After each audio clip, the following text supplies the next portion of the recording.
BS Grewal का problem 11.2 का question number 14 को सॉल्व करेंगे। क्वेश्चन है हमारा, solve the differential equation sine inverse d y by d x is equals to x plus y. ठीक है, तो यहाँ पर हमारा ये डिफरेंशियल इक्वेशन दिया हुआ है, इसे हम वेरिएबल सेपरेबल मेथड का यूज करके सॉल्व करेंगे। तो वेरिएबल सेपरेबल मेथड में हम क्या करते हैं कि वेरिएबल को सेपरेट करते हैं। तो यहाँ पर है सो हमारा दो वेरिएबल है, ठीक है, एक्स और वाई। तो एक्स वाले वेरिएबल को एक साइड कर लेंगे, उसमें हमारा कोई भी वाई का टर्म नहीं होना चाहिए। उसी तरीके से वाई का वेरिएबल को हम एक साइड कर लेंगे, उसमें कोई भी एक्स का टर्म नहीं होना चाहिए। तो इस तरीके से हम वेरिएबल को सेपरेट करते हैं। ठीक है, तो यहाँ पर भी हमें वेरिएबल को सेपरेट करना है। तो यहाँ पर देखिए sine inverse d y by d x is equals to x plus y है। ये जो साइन इनवर्स है इसे हम इक्वल्स टू के इधर लेके जाएंगे, तो यहाँ पर हो जाएगा साइन एक्स प्लस वाई, और इधर हमारा बचेगा d y by d x. तो d y by d x is equals to हो जाएगा sine x plus y. Okay, अब देखिए यहाँ पर हमारा साइन एक्स प्लस वाई हो गया। तो अगर इसे हम साइन एक्स प्लस वाई के फॉर्मूला में स्प्लिट करते हैं और इसके वेरिएबल को सेपरेट करते हैं तो हमें काफ़ी दिक्कत होगा। ठीक है, तो इसीलिए हम क्या करेंगे कि एक्स प्लस वाई को पुट कर देंगे टी। तो put t is equals to x plus Y.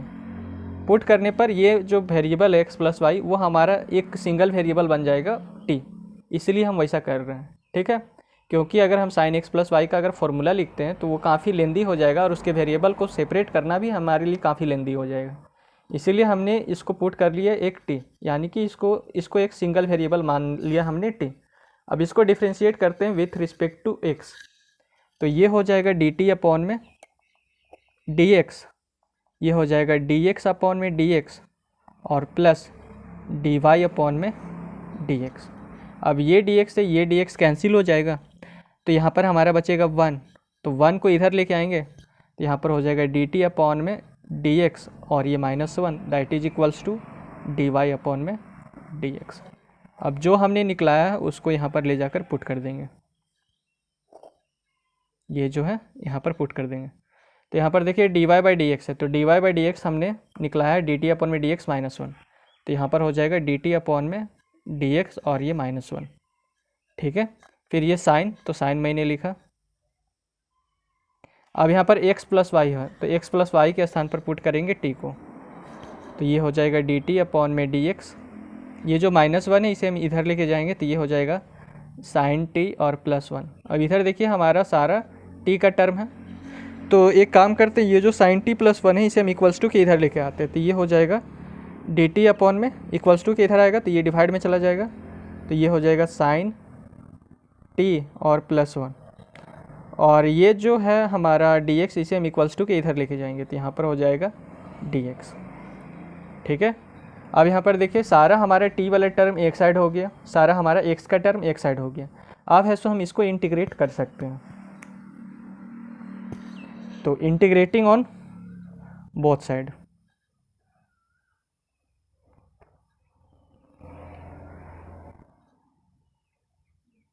तो यहाँ पर हो जाएगा इंटीग्रेशन ऑफ वन अपॉन में साइन टी प्लस वन। ठीक है, और ये डी टी इधर हो जाएगा इंटीग्रेशन ऑफ डी एक्स और प्लस एक कांस्टेंट लगाते हैं हम सी। अब इंटीग्रेशन में हमारा ऐसा तो कोई फॉर्मूला होता नहीं है।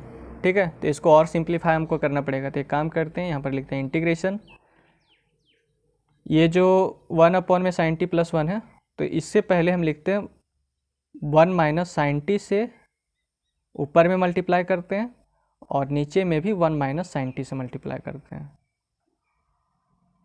ठीक है, और यहाँ पर हमारा क्या है, इनटू में वन अपॉन में वन प्लस साइन टी है और ये डी टी। अगर हम वन माइनस साइन टी से one minus sine t cancel करेंगे तो सेम ये ऊपर वाला आ जाएगा। ठीक है, तो यहाँ पर इसको सिंप्लीफाई कर रहे हैं, यानी कि इसको सॉल्व कर रहे हैं, यानी कि इसको एक सिंपलेस्ट फॉर्म, यानी कि इंटीग्रेशन का इसमें कोई फॉर्मूला आना चाहिए, इसलिए हम ऐसा कर रहे हैं।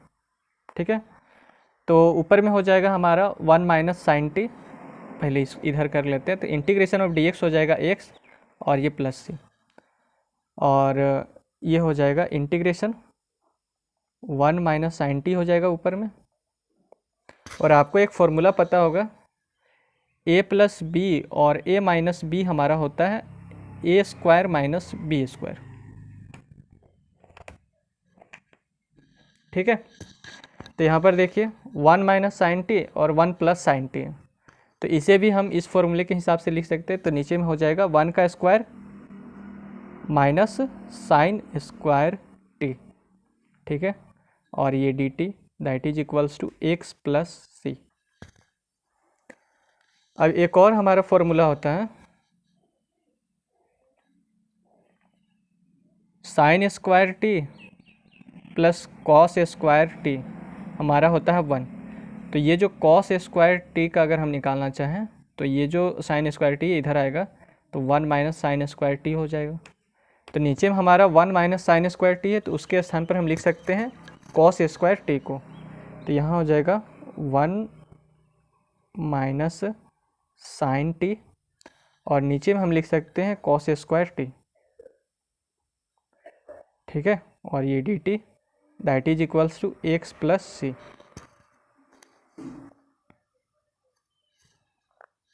और इसको सॉल्व करेंगे तो यहाँ पर हो जाएगा इंटीग्रेशन,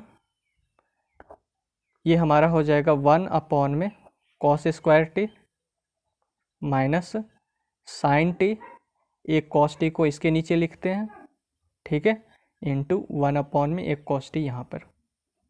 अगर cos t into cos T करेंगे तो कॉस स्क्वायर टी ही होगा, ठीक है, और कॉस स्क्वायर टी और कॉस स्क्वायर टी का एलसीएम लेंगे तो यहाँ पर कॉस स्क्वायर टी आ जाएगा, और इसको सॉल्व करेंगे तो ऊपर में आ जाएगा 1 माइनस साइन टी। यानी कि अगर हम इसको सॉल्व करते हैं तो सेम ऊपर वाला आ जाता है, ठीक है। तो इसको हम इस फॉर्म में लिख सकते हैं, क्योंकि हमें इंटीग्रेशन का कोई फॉर्मूला लाना है ताकि हम इसको सॉल्व कर सकें, इसीलिए हम ऐसा कर रहे हैं, ठीक है, that is equals to x plus सी।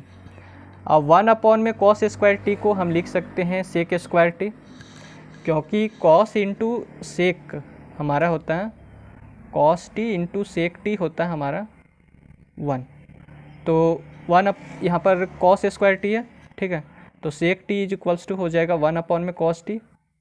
अगर हम इसके दोनों साइड स्क्वायर कर देंगे तो sec square t is equals to हो जाएगा 1 अपॉन में कॉस स्क्वायर टी, और ये साइन टी अपॉन में कॉस टी हो जाएगा हमारा क्या टेन टी, और ये 1 अपॉन में कॉस टी हो जाएगा हमारा क्या टेन टी, ठीक है। तो यहाँ हो जाएगा इंटीग्रेशन, ये हो जाएगा सेक स्क्वायर टी माइनस ये हो जाएगा टेन टी,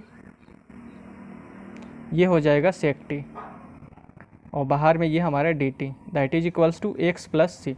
अब इंटीग्रेशन और डी टी को अंदर लेके जाएंगे, क्योंकि अब ये हमारा फॉर्मूला के रूप में बन जाएगा। तो integration of sec square t हो जाएगा और ये d t minus integration of tan t into sec t और ये d t that is equals to x plus C.